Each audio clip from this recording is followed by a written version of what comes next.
শুভ সন্ধ্যা ভাই, শুভ সন্ধ্যা সবাইকে। তো এর আগের দিন হয়েছিল, যারা বাংলা থেকে হিন্দি শিখতে চাইছো তাদের জন্য এই ক্লাসটা খুব শর্টই, কারণ আগের দিন বলে দিয়েছি যে অ থেকে এ ওই ও ও পর্যন্ত বলা হয়েছে। আজকে ক খ গ ঘ ম চ ছ, আর এখানে বর্গীর জ ঝ ইয়, বাস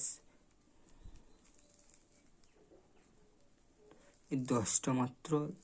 1 2 3 4 5 6 7 8 9 10, 10টা মাত্র অক্ষর, জাস্ট 10টা অক্ষর, এছাড়া কিছু না। যে ক খ, খটা যেমন এখানে খটা দুবার ব্যবহার হয়, খটা দুবারে একের করে যে দুবার করে ব্যবহার হয়েছে সেগুলো দাগ দিয়ে আছে, এবার খটা দাগ দিয়ে হয়নি। তো খটা এরকমভাবে একটা হয়, এরকম সিম্পল, যেটা মানে ছোটো ছোটো বই লেখা এরকম করে ব্যবহার হয় কখনো কখনো খটা। তো দুভাবে ব্যবহার করা হয়, ক খ গ ঘ ঙ চ ছ বর্গীর জ ঝ ইয়। এখানের মধ্যে এই কটা অক্ষরের মধ্যে খটা এরকমভাবে ব্যবহার করা হয়, খটা এরকম করেও হয় আর এরকম করে হয়, ঠিক এরকম করে নিয়ে এরকম করে আবার এখানে দন্তস্বরের মতো করেও ব্যবহার করা হয়। এটা খ, আর গ ঘ ঙ চ ছ বর্গীর জ ঝ ইয়। আর এইটা ভাই এখানে একটু গোলমাল হয়ে গিয়েছিলো, ওই জন্য হয়নি, কেটে দিয়েছি। কারণ হিন্দিতে যারা বাংলা থেকে হিন্দি শিখতে চাইছো, এরপর থেকে এই ছোটো ছোটো পুরো বাক্য নিয়ে বারবার লিখতে থাকো, বারবার পড়তে থাকতে, এটাই তাহলে মাথায় কিছু থাকবে, মনে থাকবে, তাহলেই হবে। আর যখনই এগুলো ভুলে যাচ্ছ, এগুলো ছোটো ছোটো ছোটো করে কিছু কিছু অক্ষর, মানে দিন দৈনিক যে ব্যবহার হয়, আমি এখানকে যাই, আমি এইটা খেলাম, সারাদিন তুমি যে দিন দৈনিক যে কী করলে, তার জন্য ছোট্ট ছোট্ট করে কিছু বাক্য লিখো, তাহলেই মনে থাকবে। হিন্দিটা মনে রাখে এমন কিছু ব্যাপার নেই। আর যতটা পারো, এখন সবাই আশা করি হিন্দিতেই সব কিছু দেখে আমাদের ওয়েস্ট বেঙ্গল থেকে। হিন্দিতে 90% লোক হিন্দি বুঝে, তবুও অনেকে আছে যারা লিখতে পড়তে পারে না।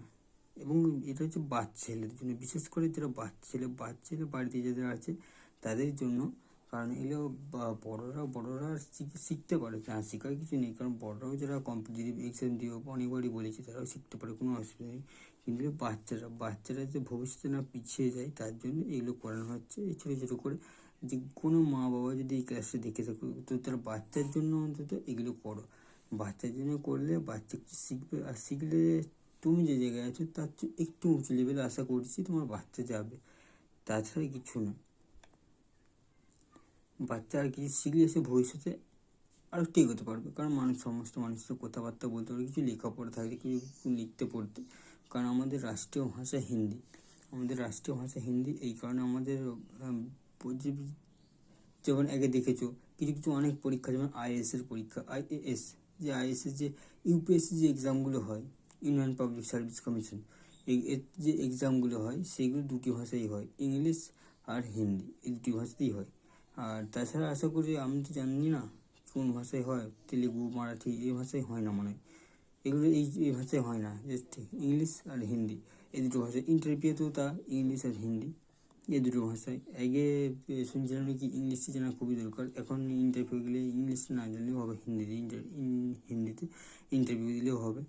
তো এতদূর পর্যন্ত ক্লাসটা, তো আজকে এই পর্যন্ত দেখালাম। এই লাইন বলবো, ছোটো ছোটো করে কোনো বাক্য লিখো। যেমন আমি দিচ্ছি এই কটার মধ্যে কি লেখা যায়, আমি যাব, এখানে নয়, তাও লিখলাম আমি, তো এরকম করে লিখলাম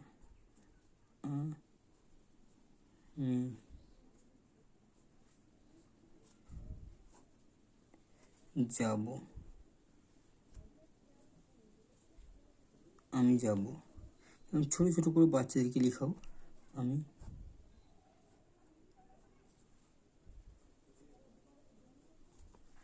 খাবো,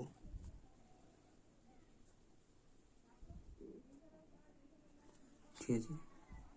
যেমন তার নামটা লেখাও, আমার নাম, লিখলে আমার নাম,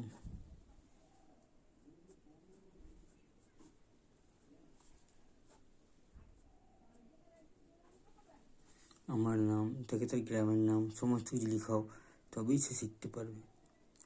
তাই গ্রামের নাম, তার বাবার নাম, তার বাড়ির নাম, এগুলো হিন্দিতে লিখাও আস্তে আস্তে। যেমন আমরা ছোটোবেলায় অ আ ক খ দিয়ে বাবা মা যেরকম শেখাতো, তুমিও মানে যে যার বাচ্চার জন্য যদি কেউ দেখে থাকো, তার বাচ্চাকেও আশা করি সে অমনিভাবেই শিখেছে। মানে যে কোনো যারা বড় হন তাদেরকে আপনি দিয়ে, যদিও তুমি দিয়ে বলছি সবাইকে, কারণ এখানে ক্লাসটা করতে কাউকে সম্মান দেওয়া সম্ভব নয়, একে অপরকে কাউকে আপনি কাউকে তুমি এরকম করে দিয়ে সবাইকে তুমি দিয়েই বলছি। তো যারা বড় তারা আমাকে ক্ষমা করবেন। তো তাদেরকে বলছি, যদি বাচ্চার জন্য শেখাতে চাও তখন এরকম ছোটো ছোটো করে অক্ষরে তার নাম, তার গ্রামের নাম, তার বাড়ি, তার বাবার নাম, এইসব ছোটো ছোটো করে লিখাও, তাহলে শিখতে। আমিও জানতাম না ভাই, আমিও এগুলো কিছু জানতাম না, আমিও ঠিক এরকমভাবেই শিখেছি। তো বাই সবাইকে, শুভ সন্ধ্যা।